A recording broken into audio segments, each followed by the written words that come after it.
रात का समय था, आकाश में बादल घिरे हुए थे, लेकिन अजीब बात ये थी कि हवा बिल्कुल शांत थी, जैसे प्रकृति खुद किसी बड़ी घटना का इंतजार कर रही हो। हिमालय की बर्फीली चोटियों के बीच एक प्राचीन गुफा थी, जिसके बारे में कहा जाता था कि वहाँ सदियों पुरानी एक दिव्य शक्ति सो रही है। कोई इंसान वहाँ जाने की हिम्मत नहीं करता था, लेकिन उस रात कुछ बदल गया। गुफा के अंदर अचानक हलचल हुई, जमी हुई बर्फ धीरे धीरे पिघलने लगी और फिर एक हल्की सी चमक अंधेरे को चीरती हुई बाहर आई। वो कोई साधारण रोशनी नहीं थी, वो आग की चमक थी। गुफा के भीतर एक विशाल आकृति धीरे धीरे जाग रही थी। उसकी सांसों के साथ हवा गर्म हो रही थी। उसके पंखों के नीचे चिंगारियां चमकने लगी। धीरे धीरे उसकी आंखें खुली और उनमें जलती हुई आग साफ दिख रही थी। वो था गरुड़। सदियों पहले जब धरती पर अंधकार का राज था, तब देवताओं ने एक दिव्य योद्धा को जन्म दिया था। गरुड़ वो केवल एक पक्षी नहीं था, बल्कि न्याय और शक्ति का प्रतीक था।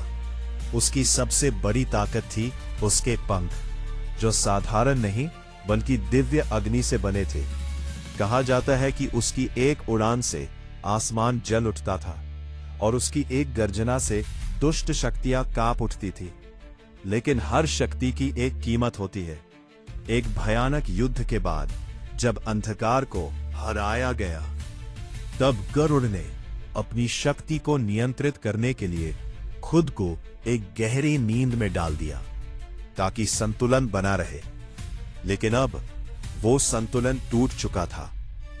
धरती पर एक छोटे से गांव में अजीब घटनाएं होने लगी थी। रात को जानवर अचानक चिल्लाने लगते, पेड़ों की छाया खुद ब खुद हिलती रही और कई लोगों ने दावा किया कि उन्होंने आसमान में एक काला साया उड़ते देखा है। गांव के सबसे बुजुर्ग व्यक्ति ने सबको इकट्ठा करके कहा, ये कोई साधारण बात नहीं है, ये उसी का संकेत है जिसे हमने सदियों पहले दफन कर दिया था। लोगों के चेहरों पर डर साफ दिख रहा था। काल सर्प वापस आ गया है। काल सर्प एक प्राचीन दानव जो जहर और अंधकार का स्वामी था। उसकी ताकत इतनी भयानक थी कि उसने कभी पूरी धरती को अपने कब्जे में लेने की कोशिश की थी, लेकिन उस समय गरुड़ ने उसे हराकर खत्म कर दिया था, या कम से कम सबको ऐसा ही लगा था। हिमालय की गुफा में गरुड़ अब पूरी तरह जाग चुका था। उसने अपने पंख फैलाए और अचानक गुफा के अंदर आग की लपटें उठने लगी। उसके हर एक पंख से आग की चमक निकल रही थी। तरफ उठाई और जैसे ही उसने उड़ान भरी, आसमान में आग की एक लंबी लकीर बन गई। वो वापस आ चुका था। गांव के पास अचानक काले बादल इकट्ठा होने लगे। हवा भारी हो गई और जमीन हल्की हल्की कांपने लगी। तभी धरती फटी। उस दरार से एक विशाल काला नाग बाहर निकला। उसकी आंखें लाल आग की तरह चमक रही थी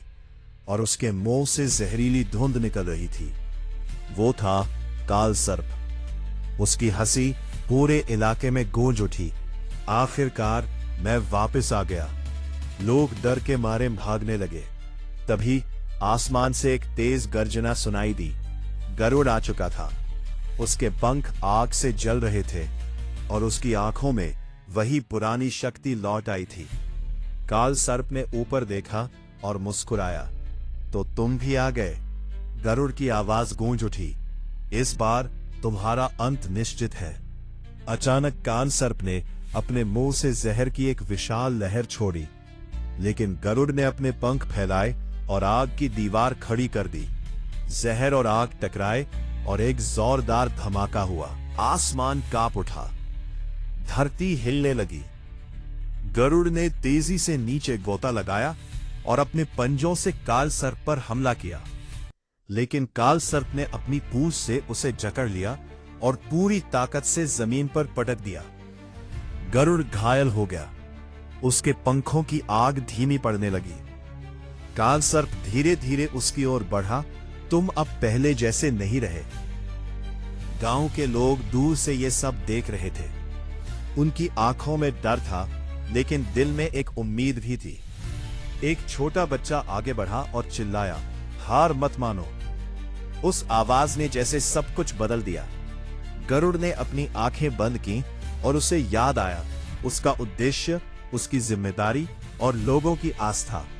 अचानक उसके पंख फिर से जल उठे, इस बार पहले से भी ज्यादा तेज। उसकी पूरी देह आग से घिर गई, जैसे वो खुद अग्नि का अवतार बन गया हो। गरुड़ ने जोर से गर्जना की और बिजली की गति से काल सर्प की ओर बढ़ा। इस बार उसकी ताकत कई गुना बढ़ चुकी थी। उसने अपने पंखों से इतनी तेज आग छोड़ी कि पूरा आसमान लाल हो गया। काल सर्प ने बचने की कोशिश की, लेकिन अब बहुत देर हो चुकी थी। गरुड़ ने उसे अपने पंजों में जकड़ लिया और आसमान की ऊंचाइयों में ले गया। ये अंत है।